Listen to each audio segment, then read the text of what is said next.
representing Generation Yes. Please welcome Miriam Brett.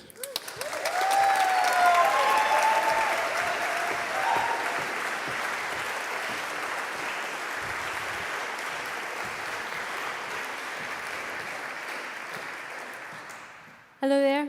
I'd firstly like to thank everybody who invited me here today at this absolutely brilliant event, and it's so good to see that even the extra chairs are full. So here I am giving the young person's voice on independence. I haven't always actually been an advocate of an independent Scotland. As a half-English internationalist who couldn't care less about flags or patriotism, I initially felt quite isolated by this movement. And it took a while to realize that the portrayal of yes and how it was being played out was actually a constructed, deliberate attempt to narrow its appeal. Yeah, I hear these words in my sleep now, and I think most yes campaigners do, but this movement is not about one person, it's not about one party, it's not even about parties at all, it's not about nationalism, and it's certainly not about inward-looking politics. On the contrary, Yes Scotland is about social justice, it's about real functioning democracy, and it's about compassion in the international community. As a young person, it's about what kind of future we want to see, what kind of government we want to have, and what kind of society we really want to build. It's about where we want decisions to be made, and most importantly, whose interests we want those decisions to be made in. Everybody has fears and apprehensions around independence, be it big or small. My family are a good example of this. This time last year, not one of them was really certain they were going to vote yes. Most of them were quite staunch no voters.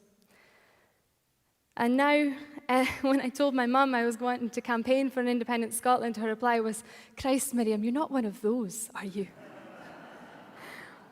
I'm pleased to say that my mum is now a proud member of Women for Independence. My stepdad...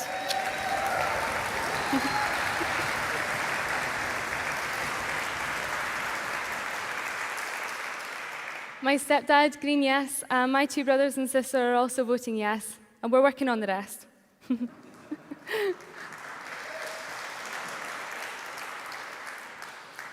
Independence for me is about three main things. It's about democracy, it's about the preservation of our welfare state, and having a respectable foreign policy. So democracy, now when I say I want independence to bring about democracy, the naysayers always say, well, we live in a democracy, and I am aware of this. What I mean when I say we want to live in a democracy is that since World War II, half of the governments that we have been ruled by were not governments that Scotland voted for. They're not governments that reflect our political culture, which is by and large more social democratic. Now, I'm not going to say nobody in Scotland votes Conservative. They do, some of them. A couple of 100,000 did in the last general election, but over 2 million did not. So with decentralized power comes the ability to elect the government that we voted for, but also one that upholds the political culture of Scotland. Secondly, the welfare state. I read a piece recently that was very interesting. It said that, yes, Scotland cannot claim a monopoly on social justice, and I agree. I'm sure there are Better Together representatives out there who genuinely want to see social justice happen. But for me, it's completely impossible without a strong welfare state, a shared heritage, a common weal, all of us first. When Better Together speak about our history, they never fail to mention the proud creation of our welfare state. And my God, is it something to be proud of. What's ironic, look at it now. And where do we go from here? New Labour, Lib Dems and Tories alike want a continuation of austerity measures. This is their white paper. I see a dissonance between rhetoric and reality when it comes to austerity. It's portrayed as nothing more than a short-term means to balance the budget, but this is a strategy at the very heart of Thatcherite economics. It is an ideologically driven, systematic attack at the expense of the poorest, the most vulnerable and the most defenseless groups of our society. It's social violence.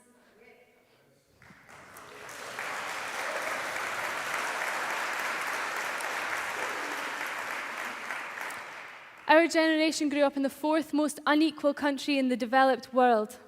1 in 5 of us grew up in poverty. Food banks exist. Not only do food banks exist, they're oversubscribed. And charities that ordinarily operate overseas are having to work here. Poverty at this level does not just happen, it's created. Waves of unjust social policy perpetuate this embedded, ever-widening inequality. I think we've reached a tipping point here. I refuse to accept that there will be another generation subjected to the unremitting rolling back of our state, teamed with the steady but unquestioned selling of our welfare state, our public good, as a commodity. It's a chilling prospect. Nobody's saying that Scotland is going to become socially just overnight, but at least independence provides a glimmer of hope for real, meaningful change that a no vote just can't. Another reason to see a dissonance between rhetoric and reality is the promise by Lib Dems, New Labour and Conservatives alike to invest £100 billion in the renewal of Trident. In today's geopolitical landscape, Trident is a redundant relic. So irrational is its investment that I can only presume this is little more than a ditch attempt by a dwindling power to reassert its militant might. It's barbaric, it's obscene, and it's abhorrent.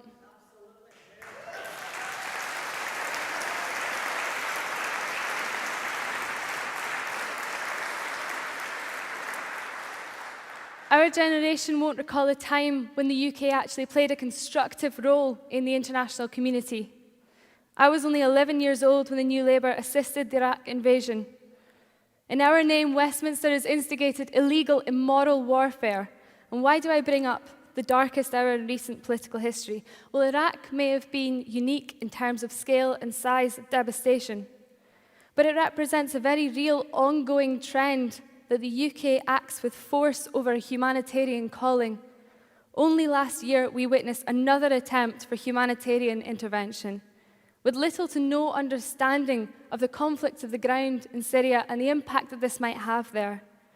The UK international development sector, another example, has merged, it's lost its autonomy and merged with international humanitarian development, guided by a donor-recipient basis and economic growth over real meaningful progress.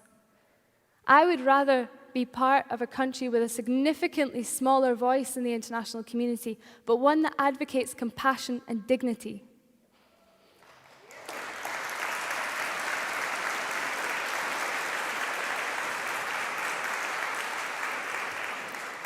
And it's not just our work overseas. Look at how we treat people here. Look at how they are scapegoated.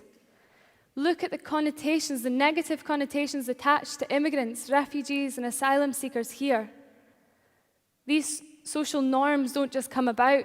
They're brought about from the top down, from Labour's unjustifiable detainment of children and pregnant women in detention centres across the UK, to the Coalition's universally offensive go-home vans.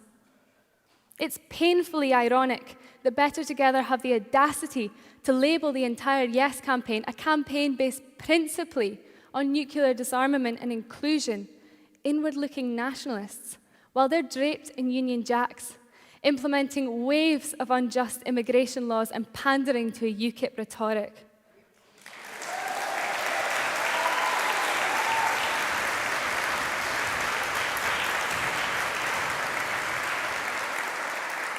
Electing your own government is not isolationist, it's normal.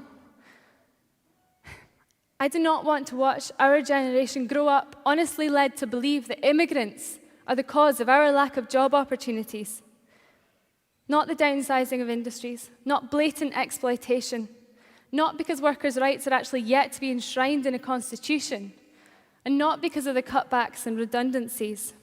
We have an opportunity here to embrace a genuine cultural shift away from this poisonous scapegoating and towards a welcoming, fairer society. But we can't simply pitch slogans at people, and we need to strive for a very educated, informed debate. My advice to you is this: don't read the papers each week and watch the TV and hope to gauge an accurate understanding of what yes is and what it means. This movement faces immense backlash because it challenges largely unquestioned status quo, challenges incredibly powerful people, and it challenges a massively powerful institution. Go to yes shops and cafes with questions at hand.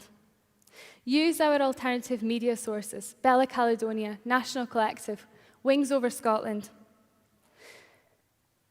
Go to events that are being held up and down the country by Yes Scotland. And when I say Yes Scotland, I mean Green Yes, the Scottish Socialist Party, SNP, Radical Independence, Women for Independence, Labour for Independence, the Commonweal, the Jimmy Reid Foundation, National Collective, Scottish Campaign for Nuclear Disarmament, Generation Yes, and more.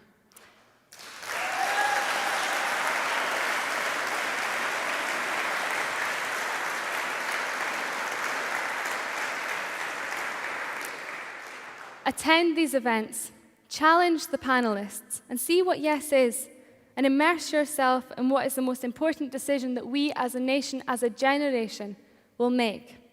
Reinvigorate our democracy, reignite a sense of social solidarity, safeguard our welfare net, fight the gross inequality that continues to creep its way into our communities, and rid our nation of nuclear weapons. Wake up and be part of Generation Yes.